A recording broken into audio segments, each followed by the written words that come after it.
अब हम आपको आज के युद्ध की सबसे विस्फोटक वीडियो कुंजी दिखाते हैं जो बारूदी हमले और एक्शन से भरपूर है। पहला वीडियो इजराइल की डिफेंस फोर्सेस की ओर से जारी किया गया है, जिसमें यह दिखाया गया है कि कैसे नॉर्थ गाजा के चप्पे चप्पे पर इजरायली टैंकों का खौफ कायम है। आईडीएफ के टैंक हमास के ठिकानों पर शोले और गोले दोनों बरसा रहे हैं और हमास के लड़ाकों को ठिकाने लगा रहे हैं।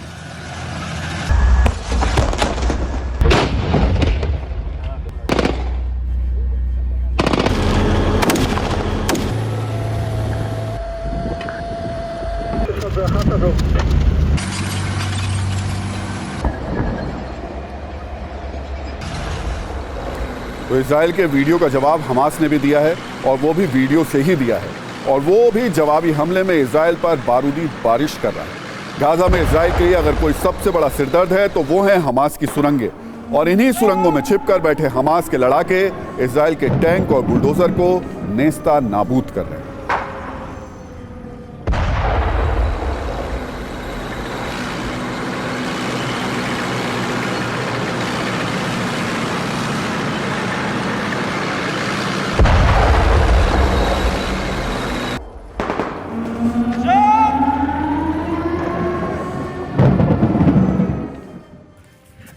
तो इजराइल ने गाजा सिटी को घेरकर हमास को एक सीमित इलाके में कैद कर दिया है और उन्हें वहीं पर मार रहा है। हालांकि कुछ इलाकों पर हमास और इजराइल के बीच आमने सामने की बारूदी जंग भी हुई, जिसमें हमास के लड़ाके इजराइल के सैनिकों पर गोलियां बरसा रहे हैं। हम आपको इसका भी एक वीडियो दिखा देते हैं।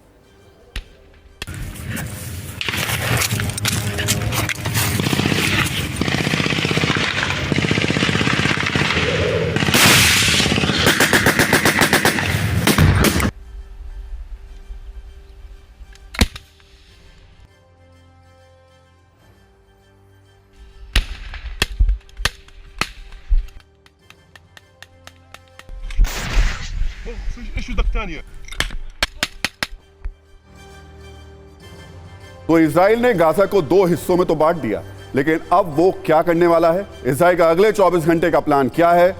असल में अब उसका अगला टारगेट है गाजा सिटी। अगले 24 घंटे के अंदर गाजा में और भी बारूदी गदर शुरू होने वाला है। 24 घंटे में इजराइल की डिफेंस फोर्स गाजा सिटी में घुसेगी।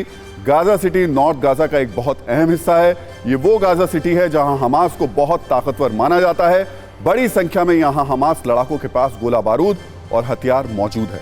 बताया जा रहा है कि इजराइल का प्लान अगले 24 घंटे में गाजा सिटी को कब्जे में लेने का है, लेकिन उसके लिए यह आसान नहीं होने वाला, क्योंकि यहां हमास के साथ उसकी आमने सामने की जंग होनी तय है। और इस पर बात करने के लिए मेरे सहयोगी विपिन चौबे और मनीष झा दोनों इस वक्त गाजा बॉर्डर से ही मौजूद हैं। मनीष, सबसे पहले अभी की जो स्थितियां हम देख रहे हैं और जिस तरीके से इजराइल अब बिल्कुल करीब पहुंच चुका है गाजा सिटी के, आपको लग रहा है कम से कम नॉर्थ गाजा तो इजराइल के कब्जे में लगभग आ गया?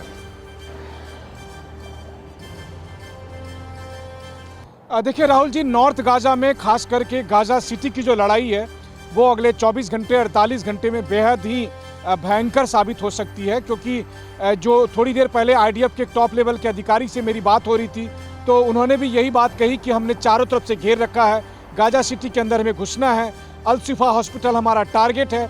लेकिन लड़ाई इसलिए ज़्यादा होगी क्योंकि वहीं पर हमास के सारे लड़ाके हैं। ये डिपेंड करेगा कि कितनी लड़ाई आईडीएफ कर पाती है और 24 घंटे 48 घंटे में कितनी बढ़त ला पाती है। हाँ, ये बात जरूर है कि भले ही आधिकारिक तौर पे उन्होंने कहा नहीं है, लेकिन मेरा अपना अंदाजा है कि 50,000 से अधिक सैनिक इस वक्त ग्राउंड ऑपरेशन के लिए वहां पर मौजूद हैं और उनका एकमात्र मकसद है गाजा सिटी के अंदर घुसना, गाजा सिटी के अंदर अल शिफा अस्पताल तक पहुंचना, वहां पर मौजूद हमास के सारे टॉप कमांडर को मारना, वहां पर मौजूद तमाम हमास के लड़ाकों को खत्म करना।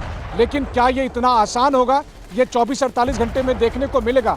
हाँ, ये बात जरूर है कि नॉर्थ गाजा में आज की तारीख में हमास का नहीं आईडीएफ का शासन चलता है। ये बात तो हम आधिकारिक तौर पर कह सकते हैं। विपिन, लेकिन एक बड़ी चुनौती हमास भी है आईडीएफ के लिए, इजराइल के लिए। हमास की तरफ के आज आपने हमले हमें दिखाए भी। हमास किस तैयारी के साथ मौजूद है? क्योंकि उसको पता है वो घिर चुका है, वक्त उसके पास कम है, उतनी सैन्य शक्ति है नहीं, हथियार उतने हैं नहीं। बिल्कुल राहुल जी, आपने सही कहा। और इस पूरी लड़ाई में एक जो शक्ति है उसको हारना तय है, वो है हमास। ये बात हमास जानता है, लेकिन इस लड़ाई को जितना लंबा खींचा जा सके और इसमें जीत और हार का फैसला ये भी करेगा कि बाकी के अरब देशों की भूमिका क्या होगी। क्योंकि आज ही आपने देखा लेबनान और इस मामले में सीरिया ने ये साफ किया, ईरान ने साफ किया कि हम इस मामले में सुसाइड बॉम्बर्स को लॉन्च करेंगे। लेकिन सवाल यह है कि कितने दिनों में इस जीत को हासिल किया जाएगा, क्योंकि इजराइल पहले दिन से अपने कॉन्सेप्ट को लेकर बहुत ज्यादा क्लियर है कि हम पर यह युद्ध थोपा गया है, हम इस युद्ध को नहीं शुरू किए हैं, लेकिन खत्म हम जरूर करेंगे। और यह तब होगा जब पूरा नॉर्थ गाजा का इलाका वो कब्जे में ले लेंगे। एरिया सिमटता जा रहा है, कम दूरी में अब सीमित रह गए हैं। 3 लाख से ज्यादा फोर्सेस ग्राउंड पर मौजूद हैं और आगे की तरफ बढ़ रहे हैं। कौन सा दिन होगा यह आने वाला वक्त तय करेगा, लेकिन हमास का हारना पूरी तरह से तय माना जा रहा है। विपिन और मनीष, अपना ध्यान रखिए और आपसे लगातार अपडेट हम लेते रहेंगे।